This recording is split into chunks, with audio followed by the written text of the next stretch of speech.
Salut, c'est Evan, on est le 22 novembre 2019 et je fais une vidéo sur ma transition, ma transition d'identité, comment je vis tout ça, comment je suis passé, enfin, comment j'ai vécu ma transition, les sentiments que j'ai pu, enfin, les émotions que j'ai pu vivre, comment aujourd'hui je vois ma transition d'identité, comment je la vis. Alors c'est vraiment un témoignage personnel, je fais pas de généralité puisque je pars de mon expérience.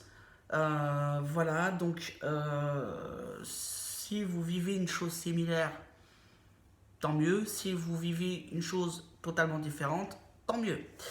Voilà, chacun voit un peu midi à sa porte. Donc là, c'est un témoignage, c'est mon expérience. Je ne fais pas de mon expérience une généralité, puisqu'il en est hors de question. Enfin, mon expérience n'est pas la seule et universelle, fort heureusement. Voilà. Sinon, il y aurait des soucis.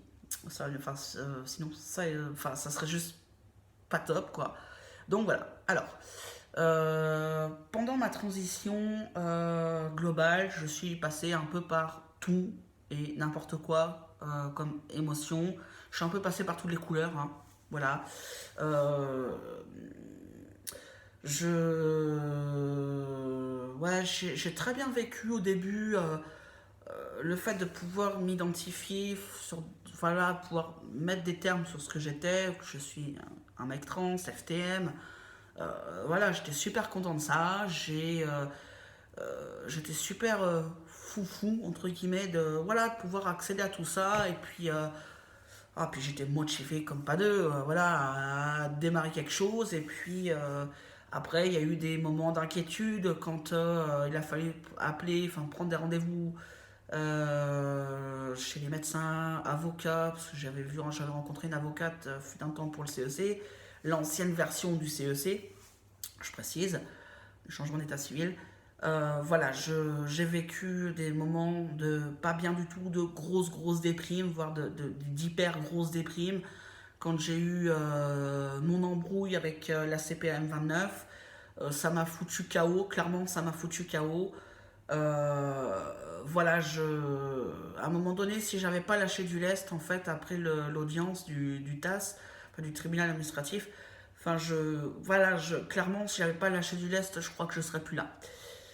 J'aurais pété un plomb, je serais plus là. J'étais vraiment pas bien, et ceci dit, à côté de ça, j'ai vécu des expériences très positives, j'ai rencontré de très belles personnes, qu'elles soient personnes trans, personnes intersexes, des personnes cis aussi. Euh, Quoique pour les personnes cis, je ne leur donnerai pas de cookies, hein. Enfin, non, les personnes cis, attendez, dont je parle, si vous vous reconnaissez, que vous passez par là, enfin, il n'y a pas de cookies, quoi. Enfin, voilà. On s'en donne déjà pas entre nous, entre personnes trans, c'est pas pour aller en donner aux cis, quoi. Enfin, n'attendez pas de cookies, quoi. Hein, voilà, c'est. Ouais, j'ai vécu, j'ai rencontré de très belles personnes. Voilà, des gens maintenant avec qui je n'ai plus de contact, voilà, qui bon, ont décidé de qu'il n'y aurait plus de contact. C'est des gens qui ont pris la décision, qui n'auraient plus de contact avec moi. D'autres personnes que moi j'ai pris la décision, qui n'auraient plus de contact avec eux. Pour certaines personnes, j'ai fait un choix qui a été très difficile. Voilà, qui a pas été, c'est une décision qui a pas été difficile, enfin, qui a pas été si difficile à prendre, si, mais qui a pas été facile à prendre, qui a été pas évidente du tout, parce que c'est des gens que je connaissais depuis des années qui ont toujours une place très importante dans mon cœur, parce que bah voilà, c'est pas parce qu'ils ont eu un comportement ou des paroles qui ont été difficiles à entendre que bah voilà, d'un coup, pas, enfin, les sentiments amicaux, tout ça, bah ça part pas comme ça, donc voilà, je pense toujours à eux. J'ai ce regret que ça se soit pas bien passé avec eux. Ceci dit, je suis pas responsable, donc voilà. J'ai rien fait de mal pour que ça en arrive là, donc maintenant si les gens me font la gueule, ils me font la gueule, bah écoutez, tant pis pour vous, vous savez pas ce que vous loupez. Voilà. Il y a aussi eu des moments d'interrogation. J'ai vécu des moments d'interrogation, des moments où je me suis remis en doute. Et même encore maintenant, 5 ans après, et que bah là, ça y est, ma transition est terminée depuis quelques mois officiellement. Bah voilà, j'ai encore parfois des moments de doute. Est-ce que c'était bien ça? Est-ce que je suis bien ce que je dis que je suis? Et je pense que voilà, c'est un questionnement qui est relativement sain. Avoir des doutes, avoir une remise en question comme ça, c'est sain. Voilà, ça veut dire que, ben voilà, en fait, finalement, dans la vie, rien n'est jamais vraiment acquis à ce sujet-là. L'identité, c'est quelque chose qui fluctue et c'est jamais vraiment fixé. Et ben voilà, enfin, c'est mon avis personnel, hein. Après, voilà, donc autrement, ben, j'ai vécu aussi des moments de franche rigolade, j'ai vécu des moments où j'avais les larmes aux yeux parce que j'étais pas bien du tout. Et voilà, aujourd'hui, eh ben, voilà, puis j'ai eu enfin, des moments où j'ai acquis voilà, certaines choses. Voilà, je suis encore, je suis à un stade où bah, voilà, il y a des choses que j'ai dû apprendre tout seul parce que bah, je n'avais pas de personne en fait qui pouvait, entre guillemets, m'apprendre à le faire. Genre le rasage, c'est un truc tout bête. Se raser le visage, c'est un truc tout bête. Bah ça, j'ai dû apprendre tout seul. Et je fais peut-être encore des erreurs. Enfin voilà, parce que bah, j'ai eu personne voilà, qui... moi, j'ai pas eu mon père ou un grand frère pour bah, m'apprendre à me raser, quoi. Ou un ami, voilà, homme qui aurait pu m'apprendre, enfin qui était pas trop loin pour m'apprendre à me raser. Enfin voilà, je j'ai pas eu cette chance-là. Et enfin, cette chance, je sais pas si c'est une chance, mais j'ai pas eu cette possibilité-là en tout cas. Et bah, j'ai dû apprendre tout seul. Enfin voilà, après, il y a des trucs voilà, comme prendre des rendez-vous avec les médecins alors que je suis un flippé du téléphone. Enfin, c'était juste pas évident. Et même encore maintenant, j'ai l'angoisse de prendre le téléphone pour prendre un rendez-vous médical. Je pensais prendre un rendez-vous avec une psychiatre qui suit une personne trans. Je me suis dit, je vais prendre rendez-vous pour, euh, pour la phallo. Enfin voilà, prendre, enfin, entre guillemets, prendre de l'avance, non, mais dans le doute, voilà, par rapport à la phallo, je voulais appeler, j'avais vraiment l'envie d'appeler parce que je me dis, ben, à un moment donné, il va peut-être falloir que je le fasse. Oui, sauf que bah, j'ai pas réussi à appeler. J'ai appelé au dernier moment en fait quand j'ai eu j'ai appelé quand j'ai eu bah, le rendez-vous en fait, la confirmation du rendez-vous avec l'équipe de Lille. Bon, bah, faut que je me mette un pied au derrière, enfin, faut que je me foute un coup de pied au derrière pour appeler. J'ai appelé et en fait, la personne ne prend plus de nouveaux patients. Donc, bon, ben voilà, il m'a fallu ça en fait pour pouvoir appeler parce qu'avant, bah, j'avais le téléphone à la main et j'y arrivais pas. Non, j'étais trop angoissé pour appeler, voilà. Doctolib, tout le monde n'y est pas, donc voilà. Ceci dit, je suis passé donc comme je dis donc par tout, par plein de choses. J'ai aussi rencontré de très belles personnes, personnes trans, personnes intersexes, des personnes cis aussi. Hein. Bon, les cis, n'attendez pas de cookies, je vous en donnerai pas. Hein. Mais voilà, je vous aime bien quand même. Enfin voilà, c'est pas une question de voilà, enfin c'est pas une question d'apprécier ou pas apprécier les cis. C'est juste que ben voilà, n'attendez pas de cookies quoi. Enfin voilà, vous faites pas juste un truc trop bien en accompagnant les trans. Enfin, voilà, c'est juste bah, il n'y a pas d'accompagnement en fait. Enfin, c'est juste la logique de la vie. Enfin voilà, je sais pas si je suis bien clair dans ce que je dis. J'arrive pas toujours à exprimer mes idées. Mais je pense que pas mal de personnes trans m'auront compris dans l'histoire des cookies en fait. Donc c'est le principal. Euh, voilà, donc j'ai rencontré de très belles personnes et voilà, après, bon, après ma transition aussi m'a fait faire du ménage moi dans mon entourage.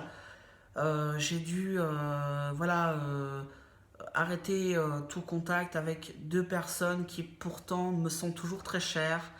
Je sais pas si elles auront vendre cette vidéo là, mais enfin voilà, ces personnes, voilà, je suis déçu qu'on en soit arrivé à plus parler parce que, enfin voilà, moi voilà, je les ai supprimés pour me protéger, déjà parce que je suis une personne et que bah, j'ai droit finalement à me protéger de, de l'incompréhension, de me protéger de la transphobie, des paroles, voilà, de certaines paroles qui peuvent être blessantes.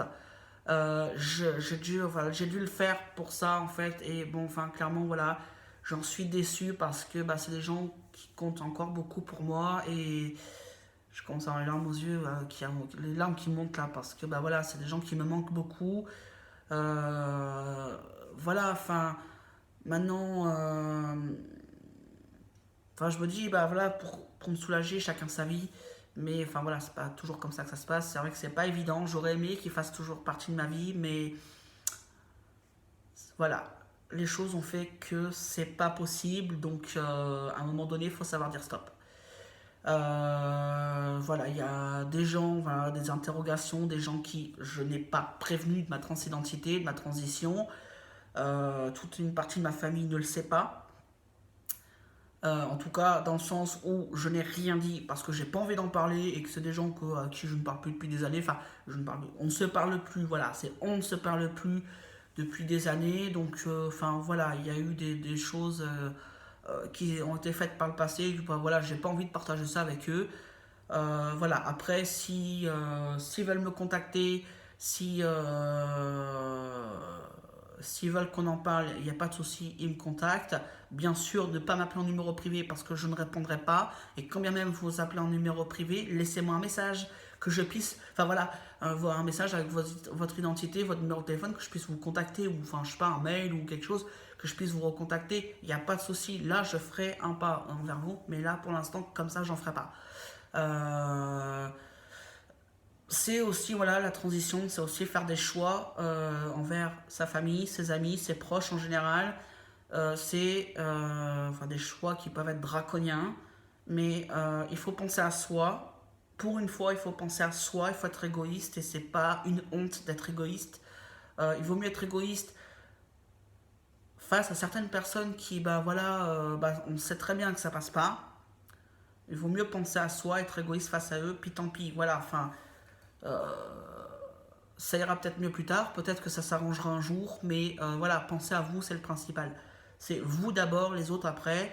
Ce que je dis, c'est peut-être dur, mais quand on est une personne trans et qu'on entame une transition, qu'on est dans une transition, qu'on est voilà là-dedans, penser aux autres, bah, c'est très bien, j'en conviens, c'est vraiment très bien d'avoir le cœur sur la main, mais il faut aussi penser à soi parce que bah voilà, c'est pas les autres qui vont faire notre transition, c'est pas les autres qui vont faire notre vie, c'est nous-mêmes qui faisons les trucs, qui faisons les choses et quand bien même, enfin voilà, à un moment donné, on peut pas toujours compter sur tout le monde. Voilà, il y a des gens, des toxiques et il faut savoir s'en séparer, euh, même si c'est du temporaire, sur certaines personnes, voilà, qui sont pas toujours toxiques, qui sont parfois maladroites, il faut savoir s'en séparer et pour être tranquille, voilà, pour avoir sa propre sécurité finalement, sa sécurité sociale, sa sécurité affective.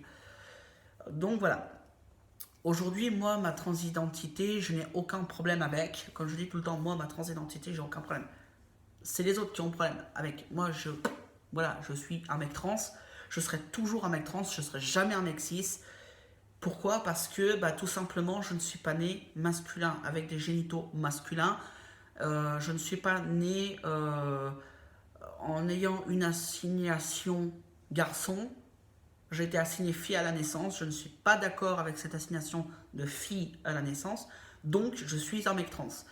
Je serai toujours trans. Moi, en tout cas, je le vois comme ça. Et si ça dérange quelqu'un, moi, c'est pas mon problème. Je vis avec.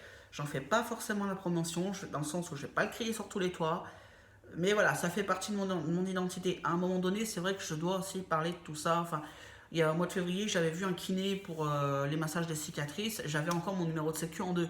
Parce que bah, j'attendais ma carte vitale. Enfin, après, j'ai eu le papier avec le nouveau numéro de sécu, mais j'avais pas de carte vitale encore arrivée. Enfin, c'était le souk. Il a fallu que je m'explique, aussi que j'explique mes cicatrices. Bon, bah voilà, enfin, c'était pas trop un problème sur le coup. J'avais un peu l'angoisse, mais après, ça a été. Voilà, donc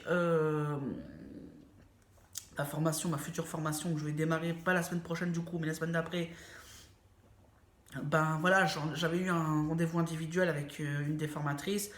Donc voilà, au cours de l'échange, au cours du rendez-vous, ben voilà, j'ai fait un coming out inversé, c'est-à-dire que au lieu de dire, bah voilà, genre, bah j'entame une transition, ou vraiment ma transition est finie, voilà, bah en fait je suis un mec trans. Ça c'est un coming out inversé quand on a fini ou quand on est en cours de transition. En fait je suis un mec trans, voilà, machin, faut expliquer les situations parce que des fois bah on peut être absent euh, ou pas, enfin voilà, on peut être absent, on peut avoir des moments où ben, on a des rendez-vous médicaux, on n'a pas le choix que de s'absenter, ou enfin voilà. Et moi j'ai préféré être clair, voilà, j'ai préféré être clair, on m'a demandé si j'étais, voilà, autre, parce qu'on a refait un petit peu mon CV vite fait quoi, et donc dans les autres, dans les divers en fait, il fallait mettre quelque chose, bah, chez moi je suis coprésident d'une asso, je ne l'ai pas caché. Enfin après j'ai pas dit plus que ça, j'ai juste dit je suis co-secrétaire dans une asso. Voilà, et donc là, elle m'a posé la question, ah, une asso de quoi? Ben, d'autosupport. Et puis par la suite, voilà, bon, bah, je dis, voilà, une asso d'autosupport trans, voilà, j'ai un peu expliqué, je me rappelle pas avoir donné de nom, mais je crois pas que j'ai donné d'ailleurs, mais voilà, j'en ai parlé, je dis oui, je suis une personne trans, je suis directement concernée, enfin voilà.